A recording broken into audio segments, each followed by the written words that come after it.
Hello, welcome to SMR channel అండి. ఇది Udupi Gokarna beach అండి. ఇది ఉడిపి బీచ్ కూడా, అంటే ఉడిపి బీచ్ కూడా నీట్గానే ఉంటుంది. ఉడిపిలో అయితే రోడ్డు పక్కలోనే కిలోమీటర్ల కొద్దీ సముద్రం వస్తుంటుందండి. అది ఇట్లా నియర్ బై దిగి వెళ్ళి చూడొచ్చు. ఆ రోడ్డు పక్కలోనే ఇది సముద్రము ఇది ఉంటుందండి. అది బాగుంటుంది చూడటానికి. ఇది రోడ్డు, సముద్రం పక్కలోని రోడ్డు చూడండి. అది రోడ్ అలా ఉంటుంది. ఇది వచ్చేసి కొక్కే నుంచి ధర్మస్థలంకి వచ్చే రూట్ అండి. ఇది యాక్చువల్గా అయితే వర్నాడ్ అన్నపూర్ణేశ్వరి నుంచి శృంగేరికి వెళ్ళే రూటు ప్రకృతి రమణీయంగా ఉంటుందండి. అది చాలా బాగుంటుంది ఆ రూటు. ఇది కొక్కే నుంచి ధర్మస్థలంకి వచ్చే రూట్ ఇది.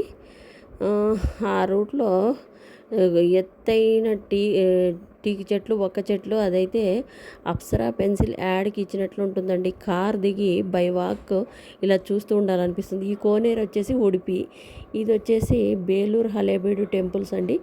ఇది చాలా బాగా శిల్ప సంపద ఉంటుందండి. శిల్పకళకు పెట్టింది పేరు బేలూరు హలేబీడు టెంపుల్. మా ఇంట్లో ఎవరు ఫోటోలు దిగడానికి ఇష్టపడరు, వీడియోలు తీయడానికి ఇష్టపడరు. చాలా సౌత్ ఇండియన్ టూర్స్, ఆల్మోస్ట్ అలా అన్ని సౌత్ ఇండియా టూర్స్ చేశాను, కానీ నేను మా ఇంట్లో ఎవరు ఇష్టపడరు. దానివల్ల ఏవి లేవండి, ఏవో కొన్ని ఉండేటివి పెట్టాను.